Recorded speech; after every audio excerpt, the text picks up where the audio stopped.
By the time I was born, circumstances in my parents' life had changed. Stresses were appearing in the marriage. My mother's writing was becoming increasingly successful. I suspect she was beginning to outgrow my father. And even if my mother still did not recognize the extent of his drinking, the effects must have been unattractive. She had given him a drum kit, which he would play endlessly for relaxation. Gillian's daddy has been very ill indeed. I have had to keep staying near him. I'm sure you will be glad to know that he is getting better.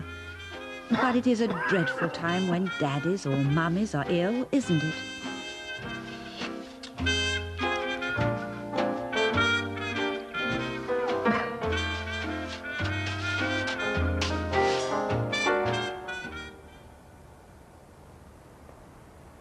I know you will be sad that Old Thatch is no longer going to be our home, but I'm sure you're going to love our new home and garden.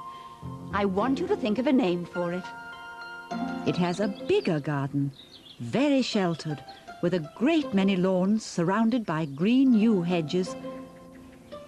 On my first visit to the house, which as yet had no name for us and which seemed altogether strange and empty, my sister and I were taken upstairs to the room that was to become our day nursery. There, I was set on the floor on patterned linoleum before a long white cupboard. I recall a sense of absolute chill and foreboding as I sat facing the white, blank faces of the cupboard doors. And quite uncharacteristically, I made a puddle on the floor.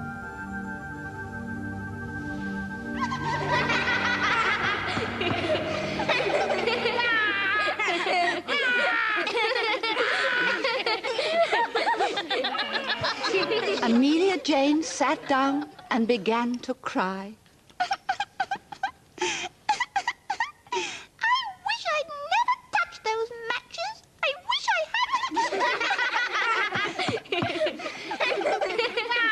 hadn't. You'd like to believe that all children were like her readers, whom she imagined as being well-behaved and living orderly existences. But England and the world was already beginning to change as it slipped towards war.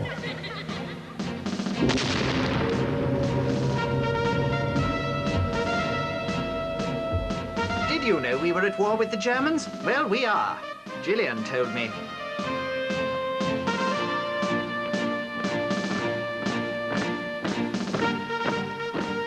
Much to Enid's dismay, Hugh decided to rejoin his own regiment and was posted to Surrey, where he was in command of the Home Guard training.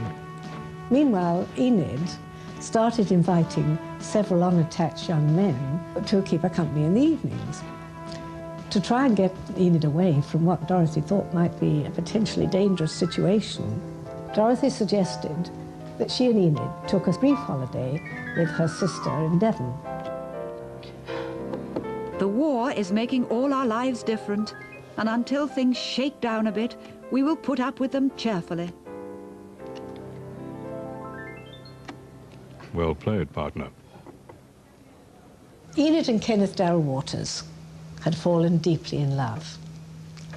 Kenneth was a surgeon at a London hospital, despite being profoundly deaf owing to a wartime injury. It wasn't long before the pair were meeting regularly at a London flat rented under Dorothy Richards' name by Enid. And he was also a visitor to Green Hedges from time to time, in Hugh's absence, of course. Our daddy gets home once every week now, so we are always pleased when Thursdays come. What is it, Enid? Stay here. For a whole year, she carried on her lives with two different men, deceiving or appearing to deceive everyone. The lies that she had been forced to tell in her childhood seemed to have set a pattern for her. Say something is not so, and it disappears, taking its wrong with it. However, when lying to others, she invariably lied to herself first. How else could she, who valued honesty so highly that it was praised in almost every book she wrote, have borne the guilt of such immense deception? It was during this period that my mother was writing the morning, land young of man. far beyond. You carry a terrible burden in your heart. The burden of selfishness, untruthfulness, dishonesty. If you could see that burden, how astonished and dismayed you would be. You're telling fibs.